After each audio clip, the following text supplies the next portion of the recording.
ನಮಸ್ಕಾರ. ಧಾರವಾಡದಲ್ಲಿ ಇಡೀ ಮಾನವ ಕುಲನೇ ತಲೆ ತಗ್ಗಿಸುವಂತ ಒಂದು ಕೆಲಸ. ಒಂದು ತಾಯಿ ಗಂಡನನ್ನ ಸಾಯಿಸಿ, ಮಗುವನ್ನ ಸಾಯಿಸಿ ಹೋಗಿ ರೀಲ್ಸ್ ನೋಡ್ತಿದ್ಲಂತೆ ಧಾರವಾಡದಲ್ಲಿ. ಅದು ಏನೋ ಅನ್‌ಎಜುಕೇಟೆಡ್ಸ್ ಅಂತ ಹೇಳೋದಾ? ಇಲ್ಲ. ಇಬ್ರು ಕೂಡ ಗಂಡ ಹೆಂಡತಿ ಇಬ್ರು ಡಾಕ್ಟರ್ ಆಗಿರ್ತಾರೆ. ಒಬ್ಬ ಮಗ ಇರ್ತಾನೆ. ಸೊ ಡಾಕ್ಟರ್ ಹೆಸರು ಕಿರಣ್ ಅಂತ. ಇವಳ ಹೆಸರು ಪ್ರಿಯಾಂಕಾ ಅಂತ ಈ ಡಾಕ್ಟರ್ ಹೆಸರು. ಏನ್ ಹೇಳೋದು? ಎಲ್ಲ ಇದೆ ಸಮಾಜದಲ್ಲಿ, ಗೌರವ ಇದೆ, ದುಡ್ಡಿದೆ, ಎಲ್ಲಾನು ಇದೆ. ಆದ್ರೆ ಈ ರೀತಿ ಒಂದು ಕೆಲಸ ಮಾಡಿದ್ದಾರೆ. ಇದು ನಡೆದಿರೋದು ಧಾರವಾಡದಲ್ಲಿ.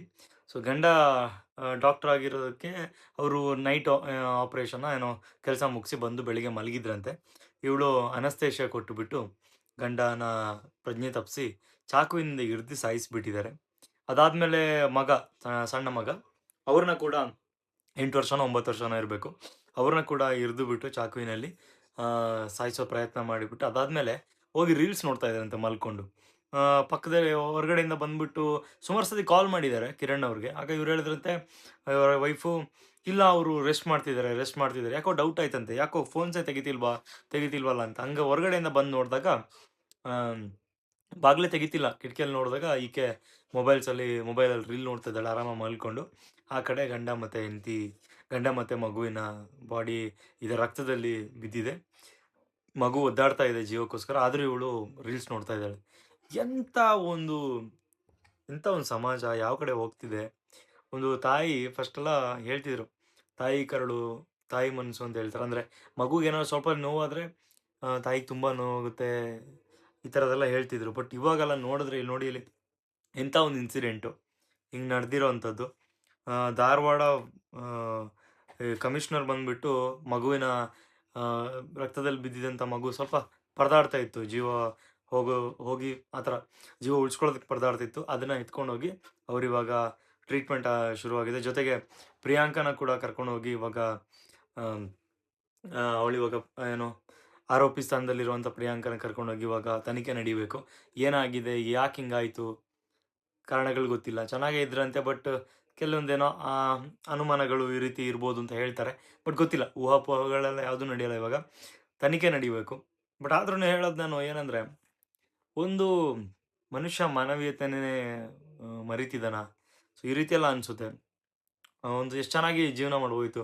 ನೋಡೋದಾದ್ರೆ ಕೂಲಿ ಕೆಲಸ ಮಾಡೋರು ಆರಾಮಾಗಿ ಜೀವನ ಮಾಡ್ಕೊಂಡು ಒಟ್ಟಿಗೆ ಸಂಸಾರ ಅನ್ಯೋನ್ಯವಾಗಿರ್ತಾರೆ. ಆದ್ರೆ ಇಬ್ರು ಡಾಕ್ಟರ್ಸು ಆರಾಮಾಗಿ ಲಕ್ಷ ಲಕ್ಷ ಸಂಬಳ ಬರ್ತದೆ ಒಂದು ತಿಂಗಳಿಗೆ ಆರಾಮಾಗಿ.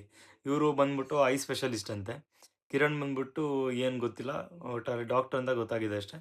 ಮಗ ಓದ್ಕೊಂಡಿದ್ದಾನೆ ಕಾಣ್ತದೆ ಯಾವುದೋ ಸ್ಕೂಲಲ್ಲಿ, ಓದ್ತಿದ್ದಾನೆ.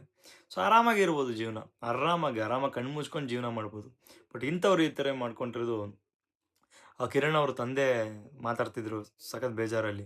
ಆ ಫುಟೇಜಸ್ ನೋಡಿ ಅಲ್ಲಿ, ತಾಯಿ ಆರಾಮಾಗಿ ರೀಲ್ಸ್ ನೋಡ್ಕೊಂಡು ಕೂತಿರೋದು. ಅಂದ್ರೆ ಈ ಥರದೊಂದು ಮಾಡಿದೀನಿ ಅಂತ ಪಾಪ ಪ್ರಜ್ಞೆನೂ ಕಾಡ್ತಿಲ್ವಲ್ಲ ಗುರು. ಯಾವ ಕಲಿಗಾಲ ಅಂದ್ರೆ ನಿಜವಾಗ್ಲೂ ಕಲಿಗಾಲನೇ ಇದು. ಸೊ ಮಾಡಿರೋ ತಪ್ಪಿಗೆ ಒಂದು ಆಮ್, ಪಾಪ ಪ್ರಜ್ಞೆ, ಪ್ರಾಯಶ್ಚಿತ್ತ ಆ ಥರದ್ದೇನೂ ಕಾಡಲ್ವಾ? ಯಾಕೆ ಈ ರೀತಿ ಮಾಡ್ಕೋತಿದ್ದಾರೆ?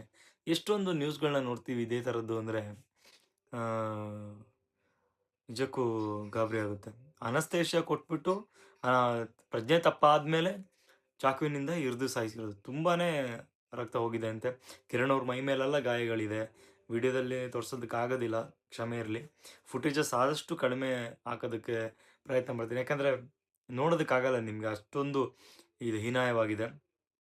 ಕಮಿಷನರ್ ಅವರು ಮಗುನ ಎತ್ಕೊಂಡು ಹೋಗೋದು ನ್ಯೂಸಲ್ಲಿ ನೋಡ್ಬೇಕು ನೀವು. ತುಂಬ ಕರಳೆ ಕಿತ್ತು ಬರುತ್ತೆ. ಯಾಕಂದ್ರೆ ಆ ಮಗುಗೇನು ಗೊತ್ತಿಲ್ಲ. ತಪ್ಪು ಮಾಡಿಲ್ಲ, ಅದಕ್ಕೇನು ಗೊತ್ತಿಲ್ಲ. ಬಟ್ ಅದು ಇವಾಗ ಸಿಕ್ಕಾಕೊಂಡಿದೆ ಇದ್ರ ಮಧ್ಯ. ಕಮಿಷನರ್ ಅವ್ರು ಎತ್ಕೊಂಡು ಹೋಗಿ ಇವಾಗ ಟ್ರೀಟ್ಮೆಂಟ್ ನಡೀತಿರ್ಬೋದು.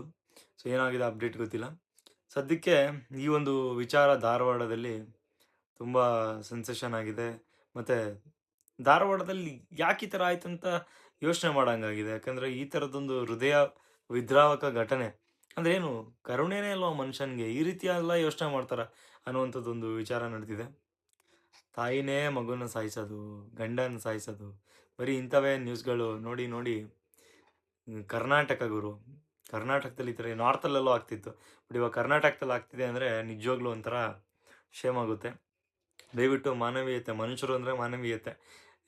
ನಾಯಿ, ಬೆಕ್ಕುಗಳೇ ಇವಾಗ ಮನುಷ್ಯನಿಗೆ ಮಾನವೀಯತೆ ತೋರಿಸುವಂಥ ಸಮಯ ಬಂದ್ಬಿಟ್ಟಿದೆ ಅಂತ. ಮನುಷ್ಯನಿಗೆ ಹೋಗ್ಬಿಟ್ಟಿದೆ ಮಾನವೀಯತೆ.